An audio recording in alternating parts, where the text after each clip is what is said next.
얘가 썰 푸는 치아썰 이야기! 옛썰 짓썰! 안녕하세요. 이몸나라 치아공주팀입니다. 누구나 한 번쯤 치아와 관련된 썰 가지고 계시죠? 저도 어린 시절 메론을 먹다가 이를 빠진 기억이 나네요. 이렇듯 옛썰 짓썰을 통해 치아 혹은 치과 등 구강과 관련된 여러분들의 사연을 읽고 공감하며 사람들이 잘 모르고 있었던 구강관리 지식을 알아보는 시간을 가지도록 하겠습니다. 첫 번째 사연은 제가 직접 읽어보도록 하겠습니다. 참고로 해당 사연은 사전에 잇몸나라 치아공주팀 SNS 계정을 통해 받아보았습니다. 안녕하세요. 제가 7살 때 겪은 일입니다. 저는 가족끼리 동네 수영장에서 놀았습니다. 당시에 아이들이 노는 얕은 풀에서 언니가 장난치고 있었죠. 그때 언니가 제 머리를 누르면서 물에 못 나오게 장난치다가 그만 머리가 바닥에 부딪혀 그대로 치아가 부서졌습니다. 결국 치아를 못 찾고 곧바로 치과로 달려갔습니다.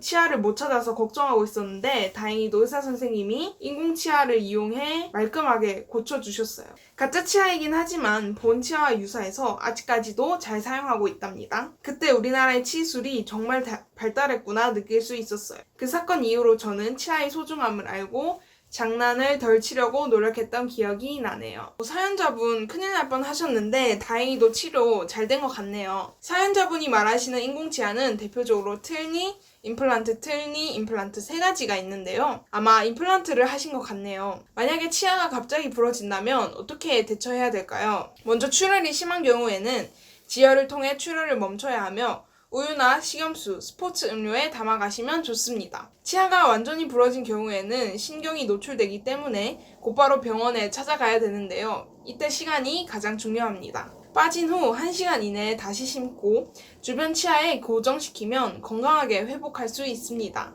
이물질이 묻었다고 해서 수돗물이나 비누에 씻으면 절대 안 됩니다. 치아의 뿌리인 치근에 중요한 세포 조직이 있기 때문에 함부로 만지면 안 되기 때문입니다. 사연자처럼 치아를 못 찾을 경우에는 빠른 시간 안에 치과 방문을 해주세요. 두 번째 사연은 첫 스케일링과 관련된 실제 제 경험담인데요.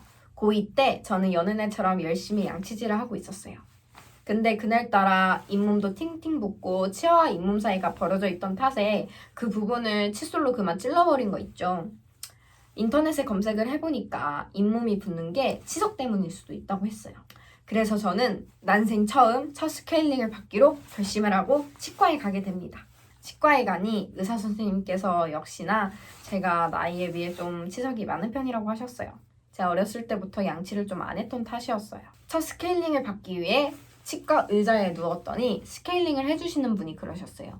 제가 좀 치석이 많아서 윗니하고 아랫니를 나눠서 이틀에 걸쳐서 시술을 해야 할 것 같다고요. 그게 알고 보니까 다른 사람들은 아프니까 멈추고 이래서 좀 오래 걸리는 거였어요. 하지만 저는 꼬맹이 시절부터 주사기도 안 무서워하고 안 울고 이랬던 사람이기에 이 아픈 스케일링도 꾹꾹 참아냈어요. 그랬더니 그분께서 하루 만에 다 해도 되겠다고 하시더라고요. 그렇게 해서 장장 1시간 동안에 저의 첫 스케일링이 끝이 났었답니다. 치과에서는 한 번 치석에 부식된 치아는 영영 돌아오지 않는다고 열심히 올바르게 양치질을 하는 게 중요하다고 말해줬어요. 그래서 저는 그 이후로 양치질을 습관화한 사람이 됐답니다. 치석은 표면이 거칠고 구멍이 많아서 세균이 부착되기 좋은 환경이 있다고 해요. 그래서 치아 부식뿐만 아니라 충치, 치은염 등 각종 구강질환의 원인이 될 수 있답니다. 이렇게 안 좋은 치석을 예방하기 위해선 올바르고 꼼꼼하게 양치질을 하는 게 중요하겠죠? 저희 잇몸나라 치아공주 SNS 계정에 올라와 있는 올바른 양치법을 보고 실천해봐요. 그럼 안녕!